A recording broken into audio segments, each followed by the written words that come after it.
Olá, gostaria de agradecer à comissão organizadora pelo convite de estar aqui conversando com vocês hoje no módulo de nutrologia e no módulo de nutrição sobre doença inflamatória, junto com minha amiga, doutora Isabel. Aqui os conflitos de interesse. Então, vamos falar um pouquinho sobre o começo da doença de Crohn. Lá, a doença inflamatória, sobre retocolite, o começo. O aparecimento dessas doenças inflamatórias, já existem relatos há mais de 2.000 anos, onde encontraram em alguns intestinos, nos estudos de Hipócrates e de outros, erosões, classificadas ali como úlceras, que sangravam e que levaram muitos indivíduos à morte. Lembrando que naquela época não tinha exame, isso aí foi tudo pós-mortem, né?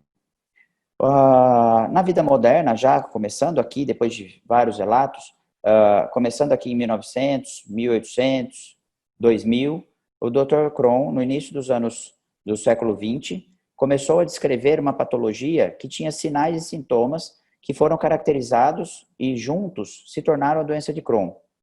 A partir daí foram classificados e rotulados por todo o mundo, e nós podemos ver assim, ó, que antes da Primeira Guerra Mundial, nós tínhamos poucos países que tinham distribuição para doença inflamatória. Mas não é que não existia muito relato também, né? Não existia muito diagnóstico.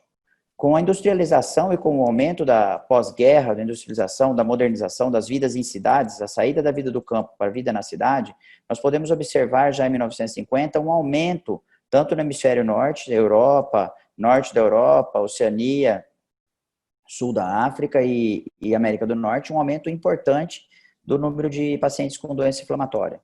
Conforme isso foi evoluindo, foi industrializando e a migração rural-cidade foi aumentando, nós podemos perceber aqui América do Norte como um todo, América Central aumentando, América do Sul, toda a Europa e Oceania também já com um grande número de pacientes. A Rússia aqui ficou isolada, mas por questões somente burocráticas da época que foi gerado os gráficos, que não tinha muito dado, a época de Guerra Fria, essas coisas, né? Então, depois disso tudo, foi aumentando. Então, nós tivemos uma distribuição praticamente mundial da doença inflamatória. Não tem mais locais quase que não tem histórico de doença inflamatória. Então, a importância de se estudar a doença inflamatória, essa crescente toda, é que tem aumentado muito o número em todos os países. Então, todos hoje nós temos que ter contato com essa doença, porque isso é comum, não é mais uma coisa isolada de um país ou de outro. E principalmente tem aumentado em países em desenvolvimento e países desenvolvidos. Nós temos que entender, devido à gravidade da doença, e os impactos que isso pode causar na vida dos pacientes, tanto da família do paciente, como do paciente na questão socioeconômica, emocional e psicológica aí desse paciente. Quando fala de epidemiologia, então a gente vem falando que pega mais países o quê? Em desenvolvimento, áreas mais urbanas, tem uma predileção por caucasianos, existem extremos de idade aí, jovens e idosos, no caso da doença de Crohn, picos de incidência maior entre 20 e 30 anos, no caso da retocolite, pico de incidência maior 30 a 40 anos, mas isso não impede de terem outras idades. Nós temos pacientes com 6 meses de idade e que têm doença de Crohn. A doença de Crohn tem uma predileção maior para o sexo feminino, a retocolite para o sexo masculino. Existe um aumento do número de pacientes entre os parentescos de primeiro grau. Então, às vezes, você pega famílias que existem mais pessoas, inclusive famílias onde tem pacientes de outras patologias autoimunes, e aí aparece uma doença de Crohn ou uma retocolite no meio. Tem um fator genético importante junto aí, mas tem que lembrar que não é um fator genético como nós estamos acostumados, um fator mendeliano de olho claro, outro olho de tal jeito, a família vai ter 25% deste olho, 20% daquele ou 10% do outro. Isso daqui é uma coisa que vai ter uma penetrância aí na genética da família, mas que não tem, nem sempre vai ter uma expressão genética clara em todos os pacientes.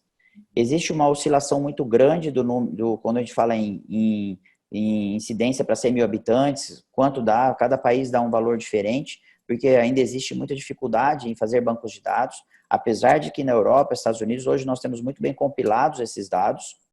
No Brasil, nós enfrentamos a dificuldade estatística de vários outros países, que enfrentam aí da América Latina, de alguns países da África, da Oceania, de outros lugares, de compilar esses dados. E nós ainda temos um outro agravante aqui, que é o alto índice de diarreia, que há um conflito aí em questão de diagnóstico, de até fazer o diagnóstico exatamente para a doença inflamatória, porque se misturam muito as diarreias infecciosas com as diarreias inflamatórias. Existem muita diferença nesse desnível socioeconômico do Brasil, então cada estado tem um gerenciamento, algumas coisas que tem dificultado bastante. O GDIB tem feito agora um banco de dados, começou a funcionar agora, vai estar para o SEBRAD agora, já vai estar alguns dados preliminares aí para poder mostrar, onde vai ser feita uma compilação de dados mais fidedigna do país nosso, para tentar entender como está a região norte, a região sul, como estão as regiões de uma forma geral, como está a distribuição entre doença de Crohn e retocolite, porque muitas vezes, devido à CID, devido à manifestação inicial, esses CIDs são compilados, às vezes, de pacientes que pegam medicação no SUS, é complicado ainda chegar a um dado exato. E esse banco de dados, como ele é anônimo, vai ficar muito mais prático, o pessoal vai preenchendo todos os dados, vai ficar muito mais fidedigno, digamos assim. Então, para o futuro, aí vamos ter novidades sobre essa incidência aí do Brasil.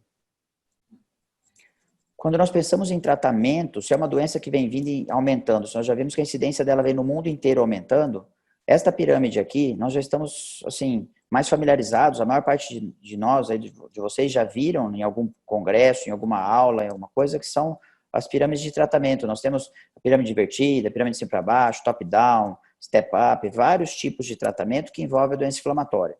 Esses vários tipos de tratamento vão incluir aminosalicilatos, corticoides, antibióticos, imunossupressores, imunobiológicos e cirurgias. Mas, fazendo uma adaptação para o que nós buscamos de tratamento novo para a doença inflamatória, nós temos que lembrar que isso aqui deveria ser algo próximo disso. Isso aqui foi uma compilação um pouco minha aqui, mas que para tentar ilustrar, na realidade, como que a gente tem que pensar um pouco na doença inflamatória. Então, nós vamos ter todos aqueles tratamentos. Mas, além desses daí, nós temos, por exemplo, tratamentos novos. Transplante de medula óssea, por exemplo, para a doença de Crohn. Nós temos estudos vindo no mundo inteiro. A quantidade de estudos que saíram nos últimos 2 anos de microbiota e doença inflamatória foram, assim, perante os outros 5 anos anteriores, muito grandes. Tem saído estudos praticamente diariamente mostrando a relação da microbiota com a doença inflamatória. Nós temos visto estudos vindo em grandes proporções, também começando a uma intensidade, sobre a interferência dessa dieta na doença inflamatória e na microbiota.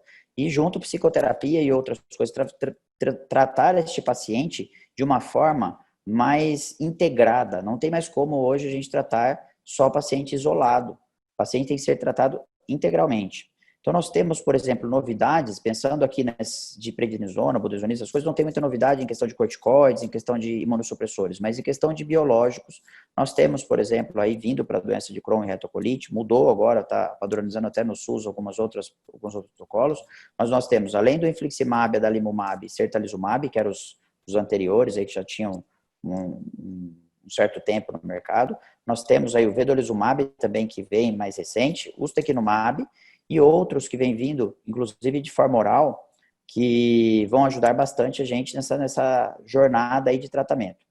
E sempre, tudo isso que nós estamos falando aqui, todos eles, por que a cirurgia está aqui na ponta sozinha praticamente? Porque todos eles é justamente para que a gente possa tentar evitar. Então, nós temos moléculas novas saindo, nós temos estudos em dieta saindo, nós temos estudos em microbiota saindo, e cada vez esses estudos, inclusive os próprios estudos dos biológicos, dos medicamentosos, digamos assim, vem mostrando que o tratamento integral leva a melhores resultados.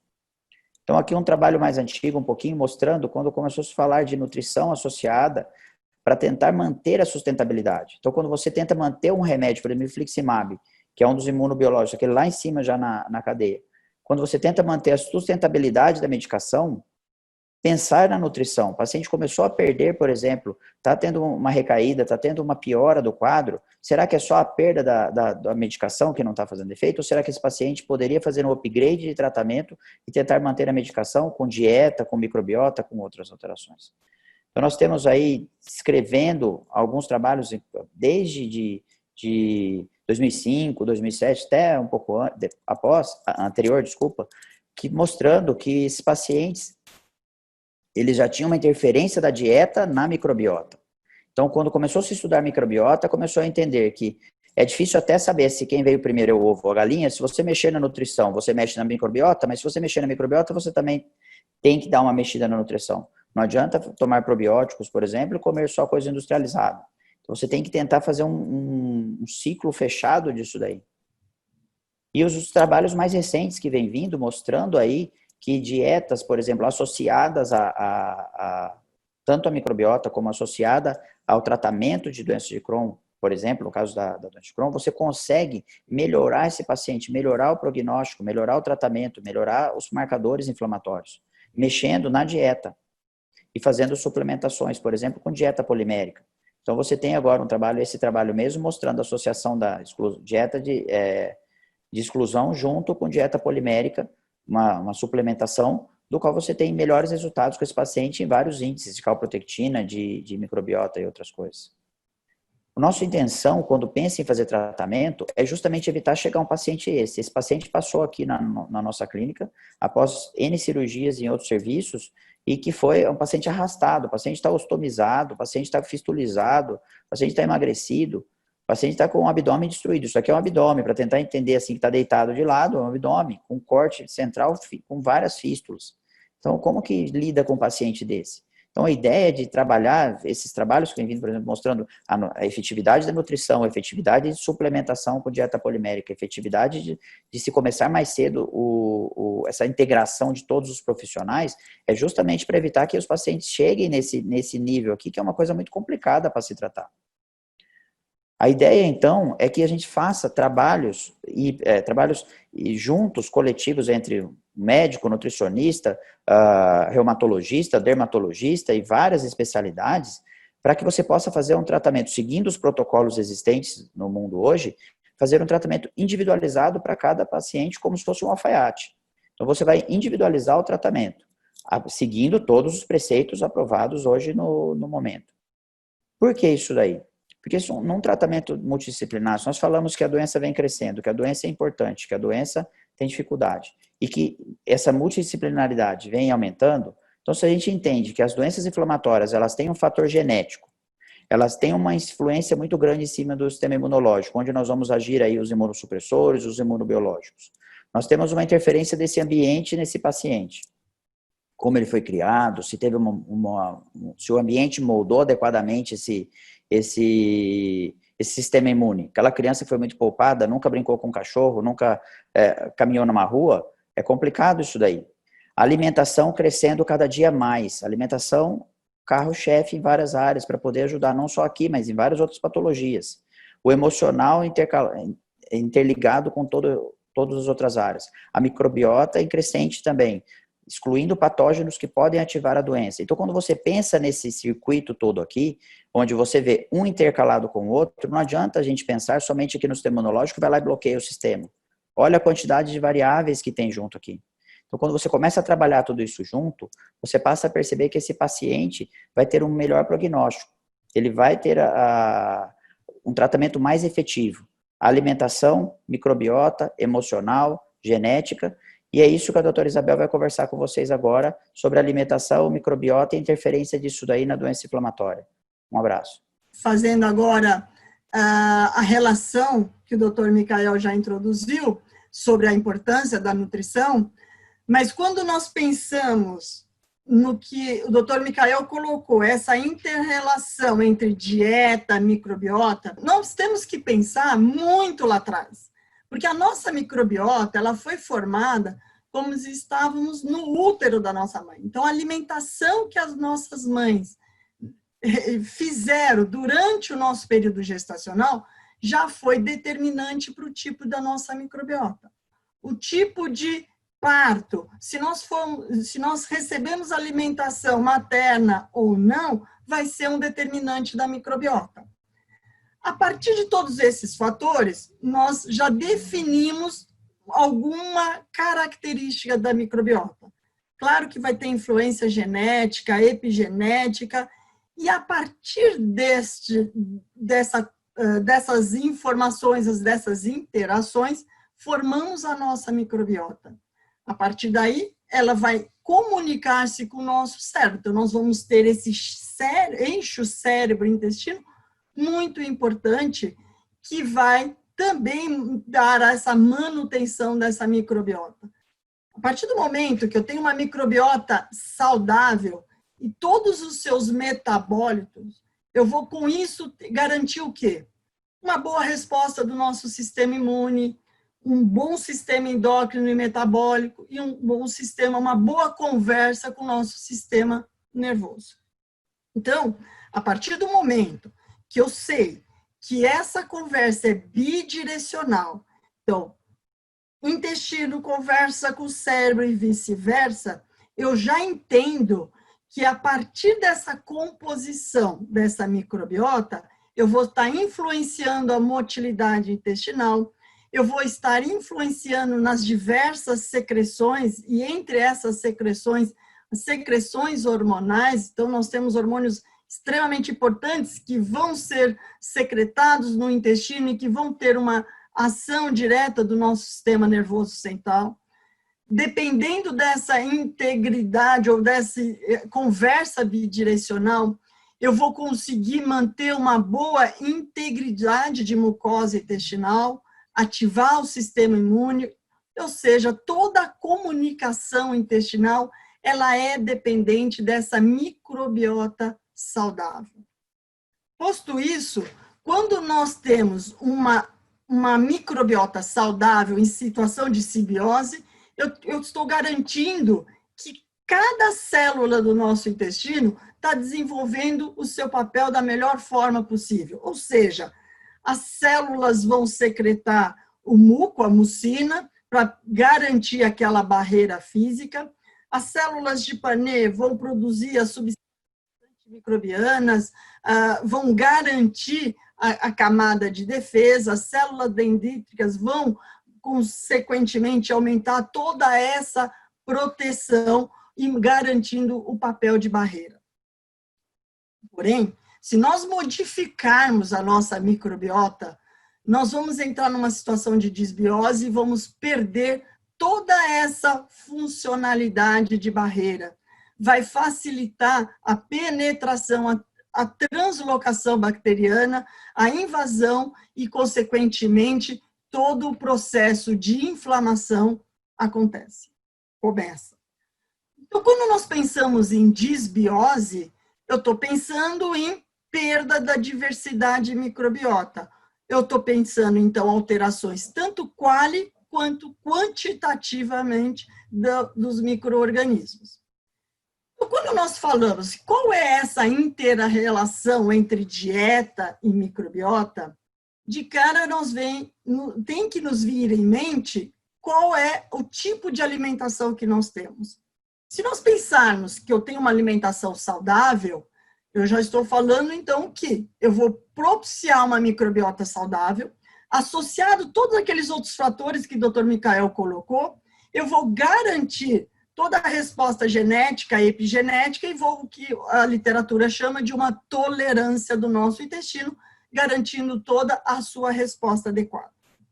Entretanto, se nós modificarmos a característica da nossa dieta, dando aí mais uma característica que a gente vai chamar de ocidentalização da nossa dieta, eu vou diretamente interferir nessa microbiota, associado àqueles outros fatores ambientais, vou gerar modificações epigenéticas e, com isso, eu começo o processo de inflamação do meu intestino. Uma vez essa inflamação presente, eu começo a mudar as respostas imunológicas, mudo a proteção de barreira presente no intestino, mudo todo o nosso mecanismo de defesa e aí starta o processo de inflamação crônica. Então, eu saio de uma situação adequada, onde provoco uma alteração na permeabilidade intestinal, que, consequentemente, interfere no sistema imune e ele, por si, vai induzir paulatinamente a inflamação crônica e nociva. E isso vai manter o desequilíbrio da microbiota, e como nós vimos que a microbiota tem um efeito importante no nosso cérebro, ocasionando todas umas respostas fisiológicas adequadas, se eu altero a microbiota, eu vou alterar todas essas respostas dos nossos sistemas fisiológicos. Então, resposta imune, resposta neuroendócrina estarão alteradas. A pergunta que sempre nós ficamos em dúvida é: a inflamação, ela leva essa disfunção da barreira epitelial e alteração na permeabilidade, ou é a disfunção da barreira epitelial que leva à inflamação?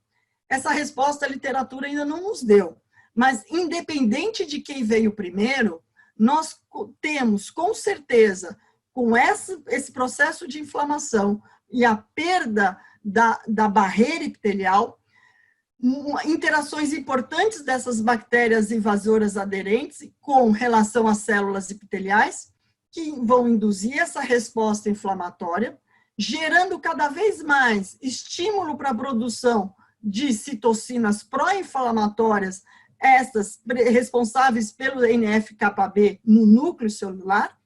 Consequentemente, quanto mais citocinas pró-inflamatórias eu vou alterando as tais janchas, enfraquecendo essas ligações entre as células, facilitando o aumento da permeabilidade intestinal e, com isso, mais ainda, facilitando a translocação bacteriana. Então, a pergunta que nós temos que fazer, bom, então eu já entendi que existe essa interação entre dieta e microbiota. O que eu posso me alimentar que vai melhorar essa microbiota e o que eu devo evitar que piora a minha microbiota? Então, vamos começar falando sobre os alimentos que pioram o equilíbrio da microbiota e que gera essa disbiose. É claro, a literatura deixa muito claro que esse kit, excesso de proteínas, e entre as proteínas, vamos focar na carne vermelha mais gorda, excesso de carboidrato, e principalmente a base de sacarose e gordura animal, associado a poucas fibras, é a característica ideal para aumentar bacteroidetes, diminuir prevotella e, consequentemente, reduzir as espécies que são produtoras de butirato, principalmente o Faecalibacterium prausnitzii, que é a principal bactéria, a principal espécie que está reduzida na doença de Crohn. Além disso, esse kit de dieta leva ao aumento de espécies com atividade altamente proteolítica. Então, nós já entendemos que essa não é uma boa combinação. Mas eu quero destacar aqui com os senhores essa característica de alimentos e como que eles podem estar interferindo no nosso organismo. Destacando aqui as carnes vermelhas. Nós sabemos que as carnes vermelhas são ricas em L-carnitina e M. Qual o papel, o que acontece com esse excesso de L-carnitina? Ela vai ser metabolizada pela microbiota numa substância chamada trimetilamina. E essa substância, no fígado, ela é transformada em óxido de trimetilamina. E aí está o problema. Esse óxido de trimetilamina, ela tem a característica pró-inflamatória e vai acelerar muito o processo de aterosclerose. Por sua vez, a porção M presente nas carnes vermelhas tem uma característica de muito citotoxicidade. E isso gera o quê? Uma hiperproliferação de uma cepa específica que é chamada Akkermansia mucinifera. Ela é uma bactéria muito importante para o nosso organismo porque ela degrada o muco. O problema é quando nós temos em grande concentração essa bactéria, que ela degrada totalmente o muco e aí nós perdemos o muco, que é um papel de barreira do nosso intestino. Entre os adoçantes artificiais, muitos trabalhos mostrando a sua associação com a disbiose, uma associação importante, uma vez que leva à ruptura da homeostase metabólica, leva a alterações gênicas importantes e também alterações dos metabólitos dessa microbiota.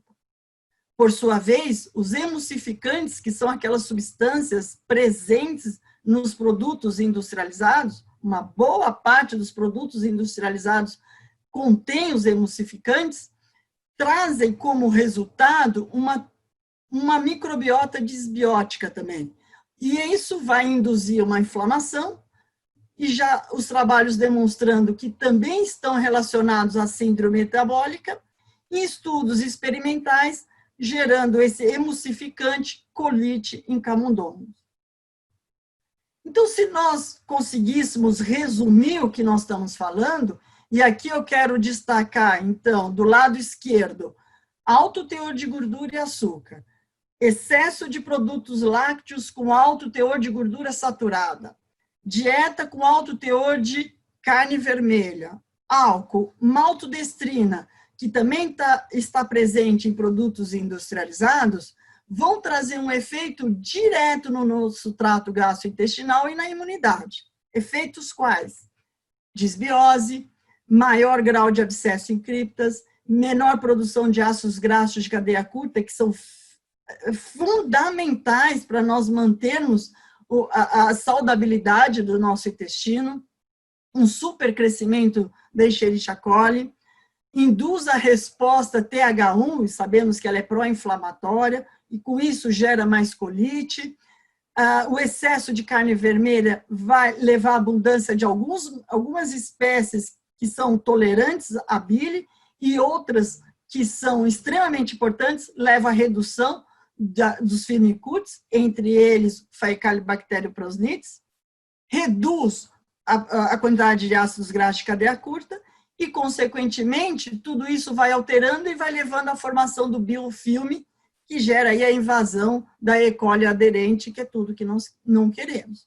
Então, de forma resumida, o que a gente pode entender, e que a literatura deixa claro, que existem fatores nutricionais que vão interferir diretamente na microbiota e na imunidade intestinal. De que forma? Levando a disbiose, alterando a composição, propiciando patobiontes, isso interfere no metaboloma, uma vez alterado a composição e os seus metabólitos, eu vou ter maior adesão dessas bactérias à mucosa, translocando e gerando virulência e patogenicidade. Isso falando da microbiota propriamente dito. Quando nós pensarmos na imunidade por conta dessa disbiose proveniente dessa alimentação com essa característica ocidental, nós vamos ver uma redução da camada de muco, como eu mostrei para os senhores, alterações da funcionalidade das células de Globê, células T reguladoras, com diminuição dessas células T. Consequentemente, eu vou ter menos defensinas, o clearance bacteriano vai estar alterado e, consequentemente, a permeabilidade intestinal. Então, os senhores observam que eu mudando a alimentação, eu mudo a microbiota e a resposta imune do nosso intestino. Então, cabe agora nós ressaltarmos os alimentos que vão melhorar a nossa microbiota intestinal. Então, nós temos que pensar que algumas substâncias presentes na alimentação trarão grandes benefícios. Ácidos fenólicos, os polifenóis, a vitamina D e os prebióticos. Falando inicialmente dos fenóis e polifenóis, eu quero lembrar, destacar umas substâncias presentes neles, que é a proantocianidina, que tem um efeito extremamente importante nos enterócitos, mantendo os turnover, além de aumentar a concentração de bifidobactéria e diminuir as enterobactérias. Não bastasse isso, elas inibem o crescimento daquelas bactérias patogênicas, perpetuando as bactérias e aumentando as bactérias comensais. Consequentemente, se eu diminuo aquelas bactérias patogênicas, eu vou diminuir o efeito inflamatório. E também já está descrito que essas substâncias têm uma correlação com a redução obesogênica da dieta a partir dessas bactérias que estão favorecidas. E mais uma bactéria importante a partir dos fenóis e polifenóis, que é a Akkermansia mucinifera. Só que a gente sabe que em excesso ela é prejudicial, mas eu tenho que ter em torno de 5% presente na nossa microbiota da Akkermansia para garantir aí a quantidade adequada de muco do nosso intestino. Os ácidos fenólicos, eles vão ter um papel extremamente importante, porque eles têm a característica de serem antioxidantes, ou seja, eles vão sequestrar e inutilizar os radicais livres. não deixando eles alterarem as membranas celulares. Além de que esses ácidos também vão modular a atividade de diferentes enzimas, como as telomerases, as lipoxigenases e ciclooxigenases. Além de estar fazendo interações com alguns receptores e transduções de sinais importantes, e regulação de todo o ciclo celular. Portanto, esses ácidos trazem como consequência para nós o quê? Garantindo uma boa manutenção da homeostase e um efeito anti-inflamatório, antioxidante muito importante. A vitamina D, nós temos diversos trabalhos falando que a deficiência interfere no tratamento das doenças inflamatórias intestinais, ou seja, a deficiência atrapalha, ela dá um efeito deletério. Por quê? Então, mostrando que a deficiência da vitamina D, ela gera uma expressão diminuída de muitas células, principalmente as células de Panet, leva à alteração dos genes das junções apertadas, ou seja, das tais janchas, na produção da mucina. A deficiência também leva ao declínio da E-caderina nas moléculas de adesão do epitélio e nas células imunes, redução na proporção de células dendríticas e um aumento de algumas células que são alfa-beta receptores de linfócitos T e que também vão levar a um maior efeito inflamatório. Quando nós suplementamos, chegamos em níveis adequados de vitamina D, ou até uma quantidade um pouco maior, o que nós estamos garantindo isso para os nossos pacientes? Uma redução significativa dos lipopolissacarídeos, uma redução da abundância, principalmente de bifidobactérias, e o aumento da prevotella. Lembro, senhores, que aquele kit de alimentação não saudável, ela influencia diretamente na redução da prevotella. E agora eu estou favorecendo o aumento da prevotella. Mas o grande destaque que nós fazemos na alimentação são as fibras solúveis que vão gerar, que são chamadas de prebióticos, que vão ser fermentadas e vão produzir os ácidos graxos de cadeia curta. Então, entre os prebióticos, por exemplo, a inulina, tem uma característica extremamente importante porque elas vão aumentar bactérias que vão garantir essa situação de simbiose, como as bifidobactérias e os lactobacilos. Entre os ácidos graxos de cadeia curta, nós temos o acetato, que ele está diretamente relacionado também com o aumento das bifidobactérias, mas com a redução do Clostridium difficile, que muitos dos nossos pacientes acabam tendo o aumento dessa população bacteriana. E já é sabido que a maçã, ou seja, a pectina que está contida na maçã, ela é extremamente eficiente para produzir quem? Faecalibacterium prausnitzii e a Eubacterium eligens. Lembro, senhores, que o Faecalibacterium prausnitzii é a principal cepa que está reduzida na doença de Crohn. Então, eu preciso aumentar essa cepa para quê? Para que ela fermente a fibra solúvel e ela produza o ácido graxo de cadeia curta, aí no caso, principalmente o butirato. Na vigência e no aumento, então, dessas cepas, eu vou ter o que a gente chama de efeito anti-inflamatório, e está muito relacionado com o aumento da liberação da citocina, da interleucina 10, que tem um importante papel anti-inflamatório. Quando nós associamos, então, ácidos graxos de cadeia curta, polissacarídeos e os padrões moleculares associados aos micro-organismos que estão presentes na mucosa intestinal, o que eu garanto nessa união de todos esses fatores? Uma resposta imune extremamente adequada e positiva. Aumento a imunidade, aumento as citocinas epiteliais, aumento a resposta imune TH17, aumento o GALT, que é o tecido linfóide associado ao intestino, e maior secreção da imunoglobulina A, garanto aquele muco protetor e, consequentemente, todo o processo de barreira, que é um papel importante do nosso intestino, estará garantido. Bom, eu consigo fazer tudo isso através do tratamento nutricional, da terapia nutricional. Então, nós temos que lembrar que eu devo separar a fase ativa e fase da remissão. Claro que na fase de remissão, nós temos a característica de deixá-la mais liberada possível, evitando aqueles alimentos mais agressores, mas só respeitando também as individualidades. E na fase ativa, sim, que eu estou com o paciente com mais de 10, 20 episódios de diarreia, tentar minimizar esse efeito. Então, eu tiro resíduos, tiro lactose, sacarose e gordura. Então, se nós pensarmos no algoritmo para montar, primeira coisa, na fase ativa, o trato digestório está funcionante? Sim, ele está funcionante, então eu vou nutrir esse paciente com alimentação via oral, sempre em primeiro lugar, associado a suplementos específicos, e se não o paciente atingir as necessidades, vou suplementar com nutrição integral ou mantê-la exclusiva. E lembrando que os suplementos, eles podem trazer um efeito extremamente importante, seja ele embutido no 100% das necessidades ou numa quantidade a mais para repor as necessidades, repor as perdas, tanto de macro e micronutrientes.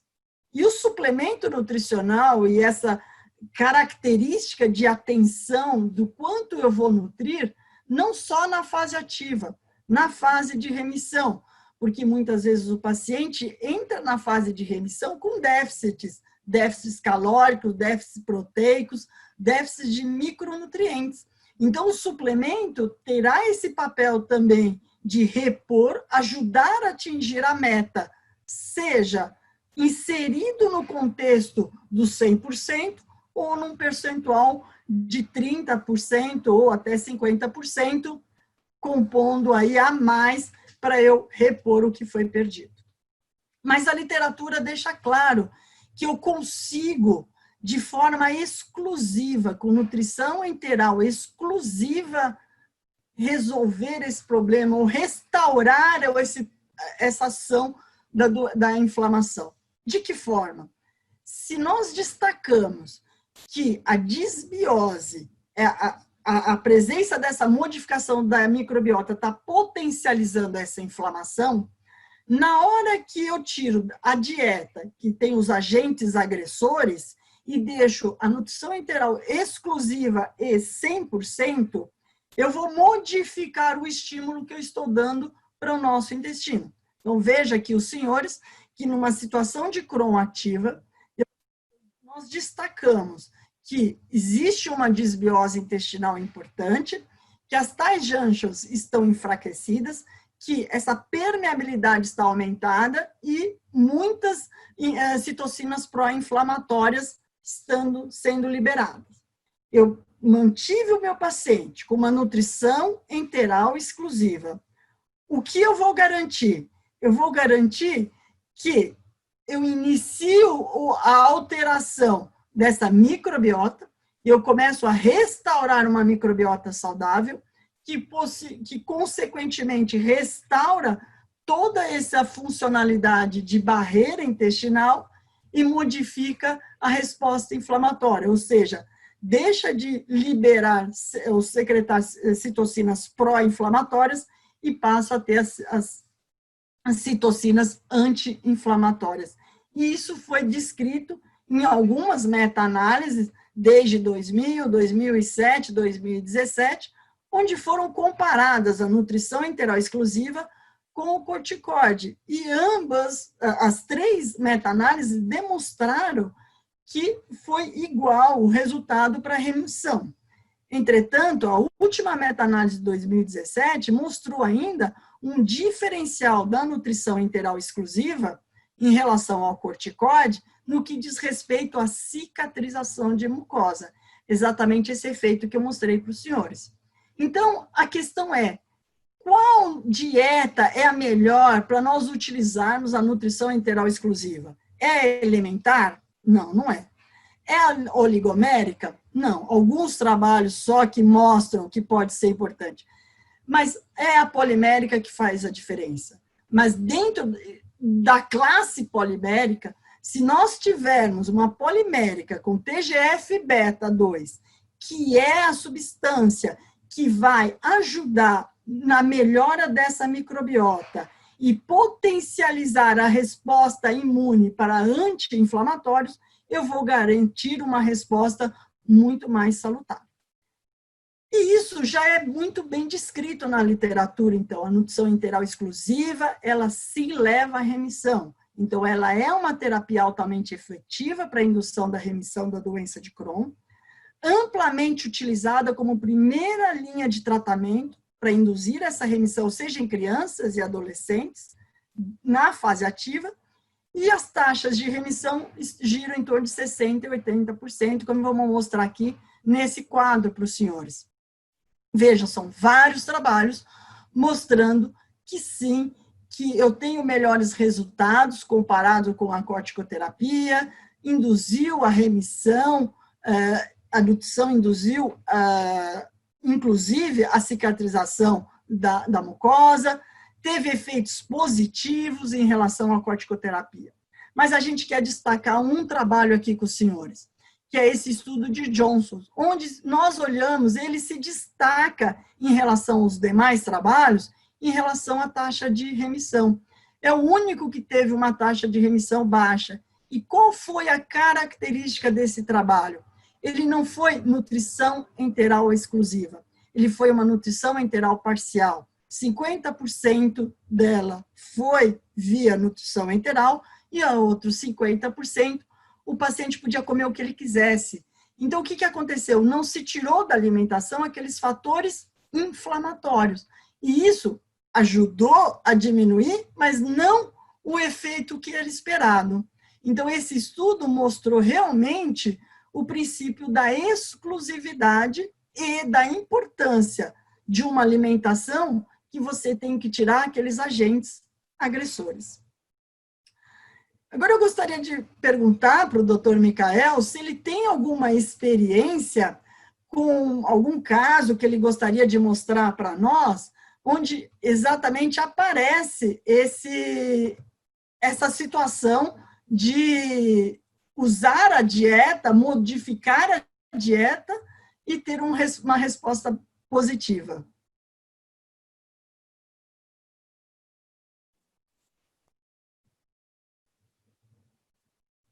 Está sem áudio, doutor Michael.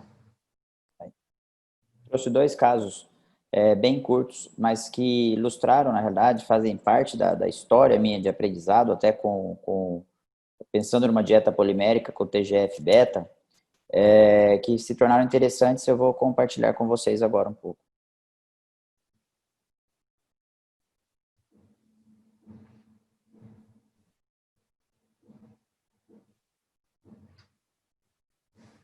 Então, os dois casos, são dois casos diferentes, idades diferentes, situações diferentes e complexidade diferente. O caso número 1 era uma paciente do sexo feminino, 18 anos, com perda de peso, estava desnutrida, tinha uma quantidade grande de fístulas perianais que estavam ativas novamente. Ela já tinha tido uma cicatrização importante dessas fístulas, devido ao tratamento que ela vinha seguindo já com imunossupressor, com azatioprina, na época ela estava tomando infliximab. Começou a haver uma queda do tratamento, do padrão, uma reativação dessa inflamação, reativação do caso. Nós até tentamos algumas interferências nutricionais na época, mas ela estava reticente a essa interferência nutricional. A paciente com 18 anos, passando as complicações que ela vinha passando da própria doença, foi uma fase muito difícil, tanto emocional como nutricional, tudo junto. Foi feita uma internação para substituição da medicação e para melhora da nutrição dessa paciente. E na internação, conversando com a nutricionista, fazendo uma equipe conjunta ali na paciente, ela aceitou mudar a nutrição dela e aceitou pelo menos 50% da dieta polimérica com TGF-beta. Nesse meio tempo eu aproveitei para fazer a substituição do biológico, mas 15, 20 dias ali que ela acabou ficando internada, ela houve uma melhora importante do quadro dela, das dores abdominais, do quanto essas fístulas secretavam, porque houve um gap de medicação ali. Então, não foi a medicação que causou essa mudança. A única mudança de interferência nesses primeiros 10 dias, aí, até mudar a medicação dela, basicamente foi nutrição de restrição, na realidade. Nós tiramos alguns alimentos que poderiam fazer mal e incentivamos ela com a dieta polimérica. E ela teve uma melhora importante em questão de dor, de gases, do processo inflamatório dela como um todo. E depois disso ela aderiu à dieta, aí melhorou bastante a minha vida, mas teve que mostrar para ela, teve que sentir na realidade. Eu quis trazer esses dois casos justamente por isso, que foi um caso assim que foi mais percepção nossa, em questão de o quanto ela melhorou e o quanto o paciente sentiu de melhora realmente num período de modificação. Então ela teve essa dieta de restrição, mais restrição alimentar, mais associação de dieta polimérica com TGF-beta. E foi muito bom, assim, ela faz reposições até hoje, assim, melhorou bastante, o padrão alimentar aceita a interferência dietética agora, que ela segue, vai na nutricionista com frequência, tem todo um comportamento diferente. A doença dela, realmente, depois da mudança da medicação associada a tudo que vem de novo nisso daí, ela houve uma melhora bastante. Ela faz uso da dieta polimérica até hoje, na realidade. Mesmo estando estável, hoje eu conversei com a mãe dela por um acaso agora de manhã, porque está com essa greve do correio, e ela estava sem uma das medicações, e a mãe entrou em contato, e ela está estável. Então, ela estabilizou, e está ganhando peso, está super contente, parou de cair o cabelo, ela, num estado nutricional, olhando da parte médica, por exemplo, você visual ali, cabelo, unha, pele, peso, o sistema dela estabilizou de uma forma diferente dessa vez. Então, isso para a gente é muito bom. E o segundo caso, um menino que é ao contrário do que a gente imagina, ela totalmente desnutrida, em questão de peso, em questão de alimentação, de tudo. E esse daqui é um menino de 10 anos, que estava fazendo na época o adalimumab, mas ele entrou num período de dor abdominal importante, atralgia importante, e não controlando com outras medicações, não estava respondendo bem ao corticoide que a reumatologista introduziu. Obeso, mostrava para a gente já uma coisa que eu vinha conversando com a família também há muito tempo, sobre a importância da nutricionista, a importância de se aderir a uma dieta adequada para esse menino. Lembrando que ele vinha de uma família de obesos também. Então, assim, a dieta na casa estava incorreta. O que aconteceu? Nós internamos esse menino com dores, não melhorava, não tinha medicação que cortasse a dor abdominal e articular dele. Internou, só que nele eu fiz dieta exclusiva uma semana de dieta polimérica. Não é o trivial aí para essa idade, tudo, mas para mostrar para a família que ele desinflamaria realmente com essa dieta. E realmente ele melhorou todos os parâmetros, cessou a dor, cessou todos os outros comorbidades que estavam acontecendo naquele momento, e ele vem mantendo o tratamento dele sem troca de medicação, sem nada até hoje. Ele não precisou mais de suplementação depois, porque a mãe entendeu, depois que saiu, ele tomou um período a suplementação, mas depois que saiu aí de um mês, 2 de suplementação, ele não precisou mais, e vem se mantendo bem até hoje, sem dores, sem nada, mas ele faz uma dieta de restrição. Ele diminuiu vários componentes da dieta dele.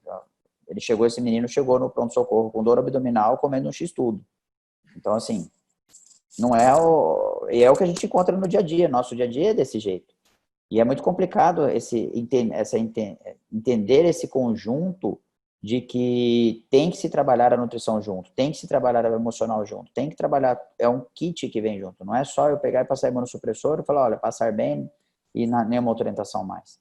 E esses dois casos me marcaram bastante porque foram, não vou falar quantos anos fazem, né, porque senão vai falar a idade, mas foi um bom tempo de jornada, digamos assim, que foi onde estava se começando essa ideia de modificar a alimentação, modificar as coisas. E da visão médica, você modificar tudo isso daí e entrar com uma dieta deste perfil, uma dieta polimérica com o TGF-beta, modificou a vida desses dois pacientes.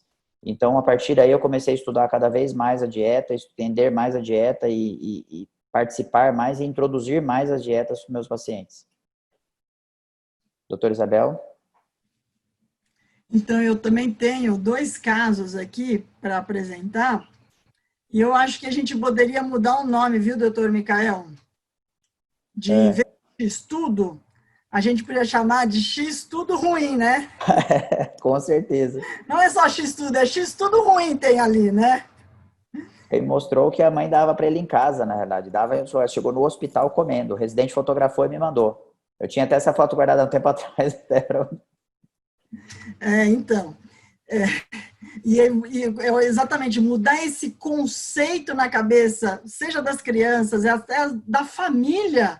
Você falar que refrigerante não faz bem, tem uns que não acreditam. Eu tenho 2 casos bem rápidos para mostrar também. O primeiro é de um menino, estudante, ele fez um diagnóstico de retocolite aos 10 anos, chegou na primeira consulta comigo aos 14 anos.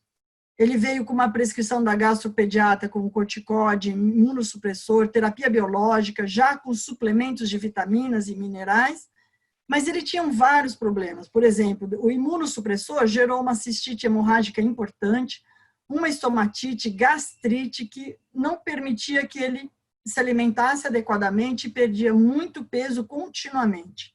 Sem falar nos episódios de vômitos. E à noite, ele praticamente não conseguia jantar, porque era a hora que ele começava a ter mais enjoo e ele acabava de comer. E o intestino dele evacuava mais de 10 vezes por dia, fezes mal formadas, pequeno volume, com presença de sangramento, principalmente à noite. E isso era o que mais deixava o menino irritado, porque ele acordava várias vezes à noite para evacuar, além da presença de fissuras anais. Primeira avaliação nutricional nos mostra que, em termos de adequação de peso e perda de peso, como característica de uma desnutrição muito importante.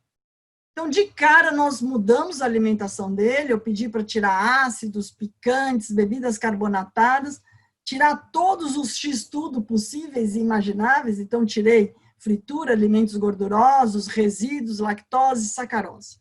Mas pedi para ele alimentar-se paulatinamente a cada 2 horas, fazer um pouquinho de atividade física e entrei com o Modulem 3 vezes ao dia.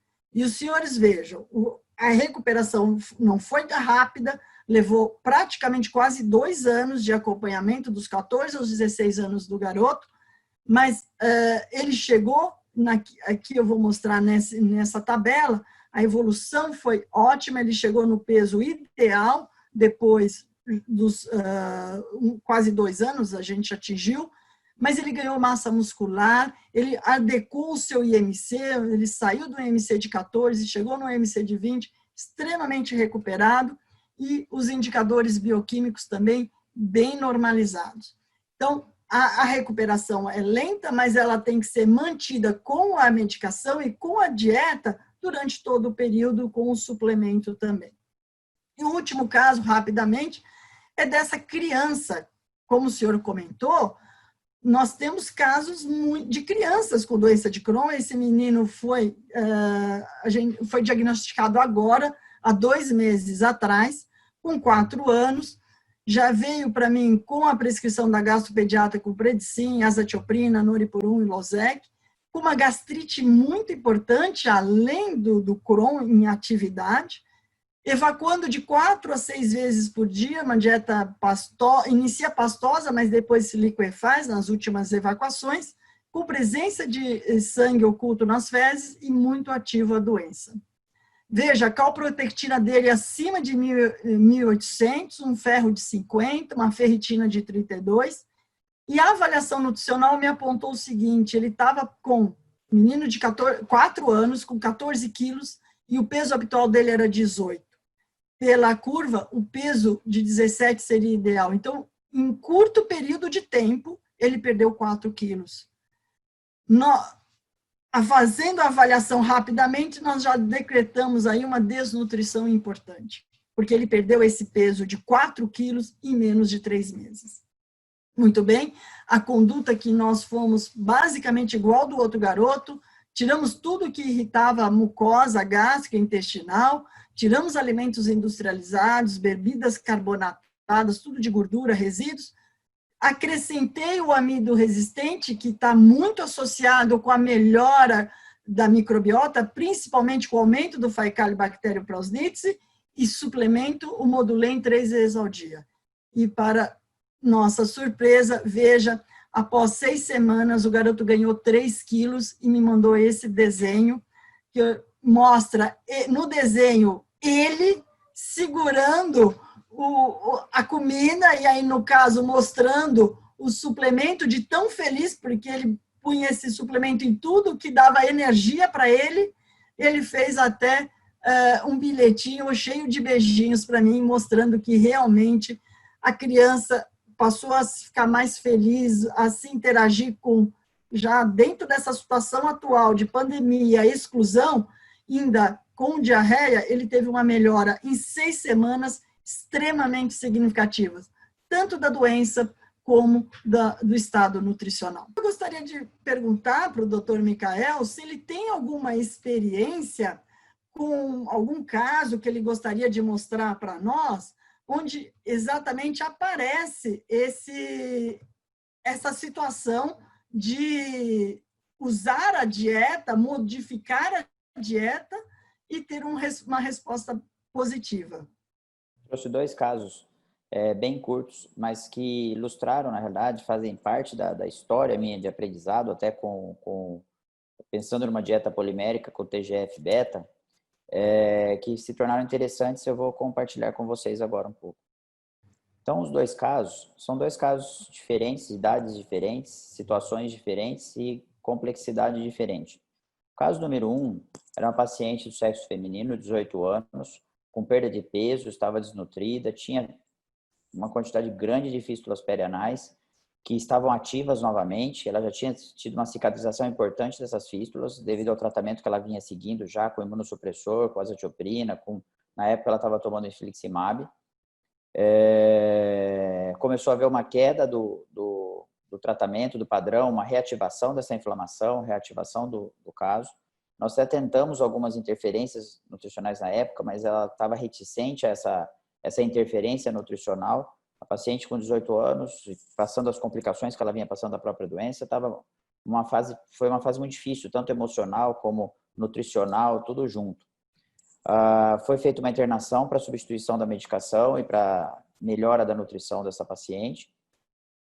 E na internação, conversando com a nutricionista, fazendo uma equipe conjunta ali na paciente, ela aceitou mudar a nutrição dela e aceitou pelo menos 50% da dieta polimérica com TGF-beta.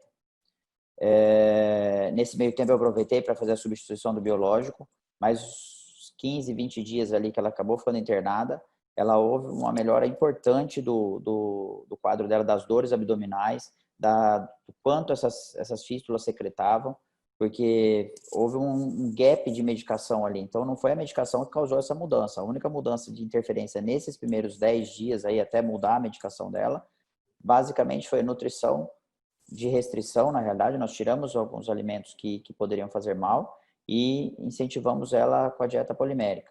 E ela teve uma melhora importante, questão de dor, de gases, do processo inflamatório dela como um todo. E depois disso ela aderiu à dieta, aí melhorou bastante a minha vida, mas teve que mostrar para ela, teve que sentir, na realidade.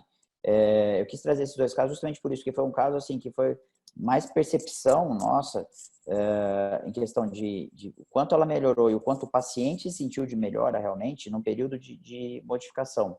Então ela teve essa dieta de restrição, mais restrição alimentar, mais associação de dieta polimérica com TGF-beta.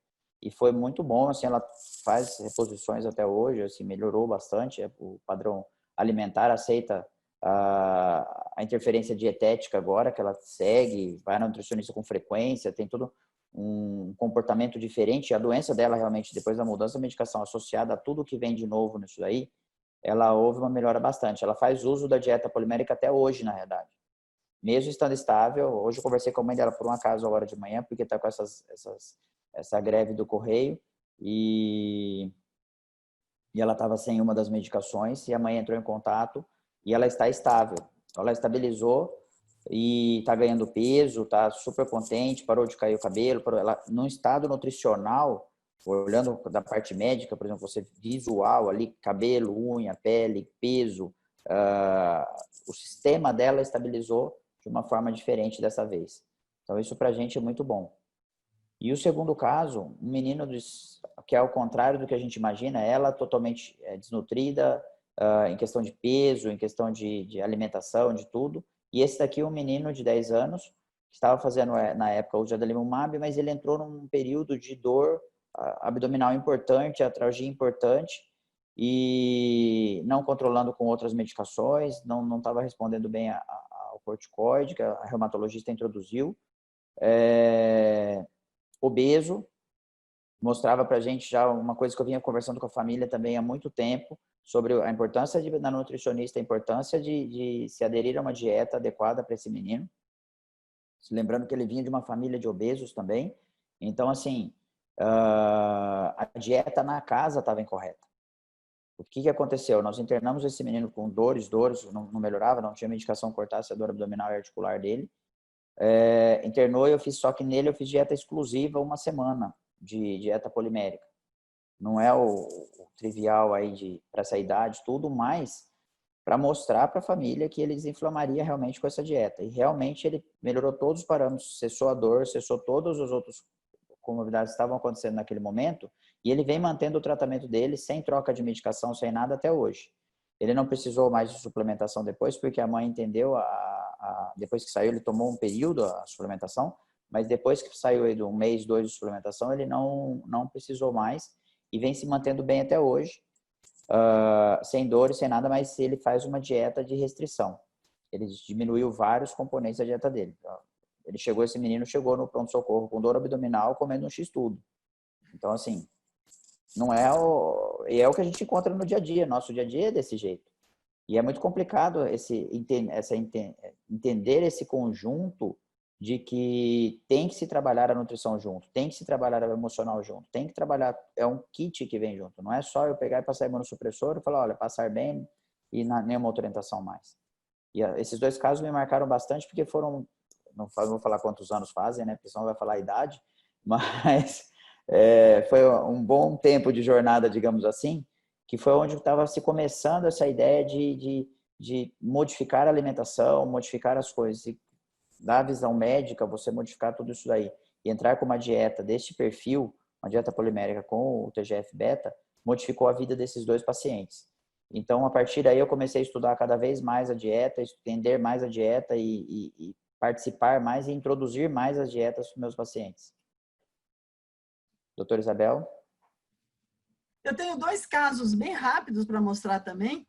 O primeiro é de um menino estudante, ele fez um diagnóstico de retocolite aos 10 anos, chegou na primeira consulta comigo aos 14 anos.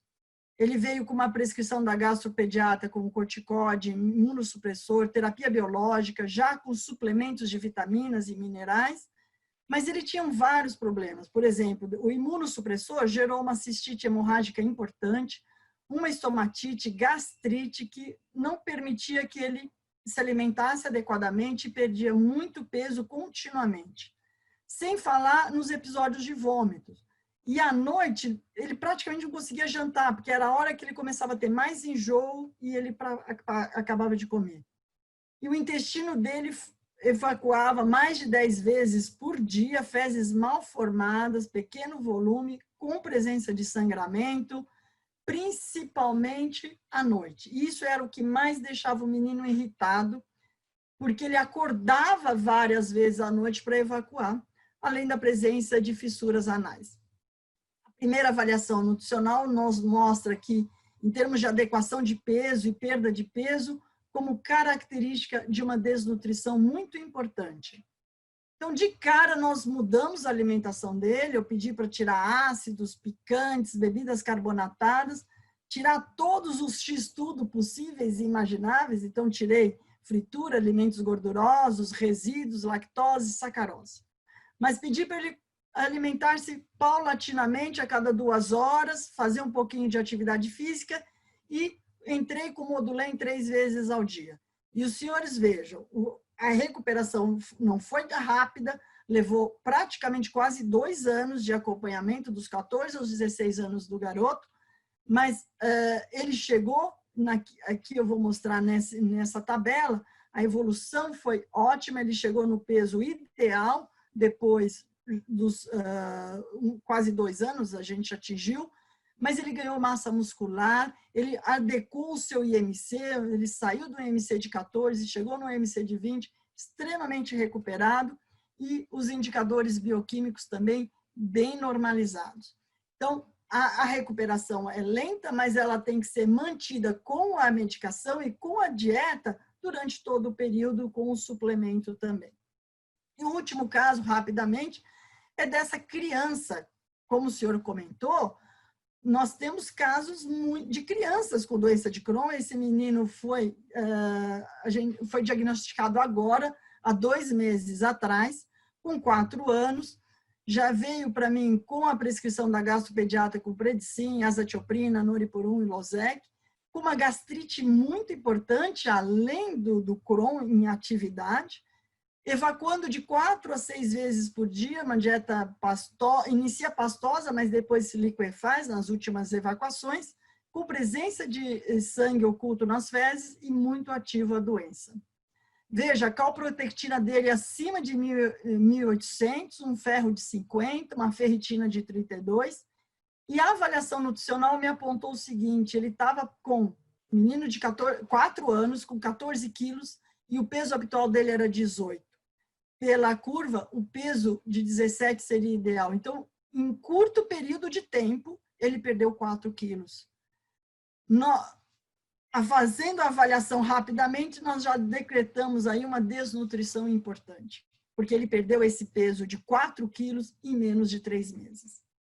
Muito bem, a conduta que nós fomos basicamente igual do outro garoto, tiramos tudo que irritava a mucosa gástrica intestinal, tiramos alimentos industrializados, bebidas carbonatadas, tudo de gordura, resíduos. Acrescentei o amido resistente, que está muito associado com a melhora da microbiota, principalmente com o aumento do Faecalibacterium prausnitzii, e suplemento o Modulem 3 vezes ao dia.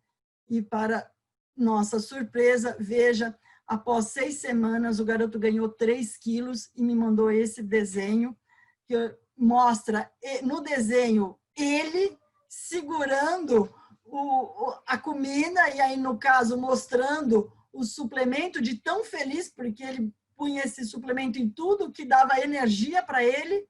Ele fez até um bilhetinho cheio de beijinhos para mim, mostrando que realmente a criança passou a ficar mais feliz, a se interagir com, já dentro dessa situação atual de pandemia, exclusão, ainda com diarreia, ele teve uma melhora em 6 semanas, extremamente significativas, tanto da doença como do estado nutricional.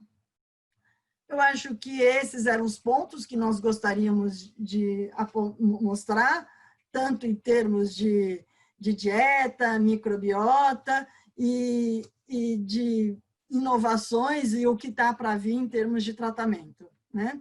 Quero agradecer a oportunidade, a presença de vocês, e estar mais uma vez dividindo a mesa com o Dr. Michael, meu grande amigo Michael. Muito obrigada. Eu gostaria de agradecer a todos também a oportunidade de estar aqui.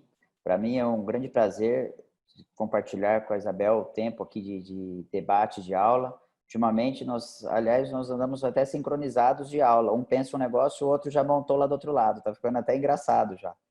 Mas, assim, eu agradeço a oportunidade de todos de estar aqui.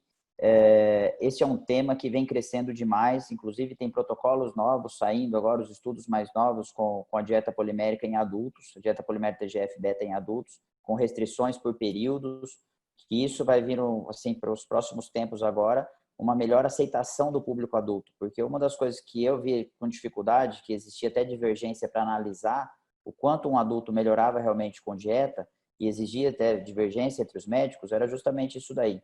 Por quê? Porque o adulto, ele escapa da dieta, ele faz uma dieta totalmente irregular, e por mais que você siga, é mais complicado uma criança que coloca no hospital e vai fazer isto, ou mesmo em casa, a mãe, bem treinada, bem orientada, ela consegue fazer com a criança. O adulto, ele sai fora. E agora, com algumas flexibilizações, inclusive em questão de períodos, fazer o primeiro período com mais Modulem, depois menos dieta, depois mais dieta e menos Modulem, você vai organizando isso daí, tem tido excelentes resultados com adulto. Então, para o futuro, nós vamos ter novidades bastante. Um abraço a todos. Obrigado.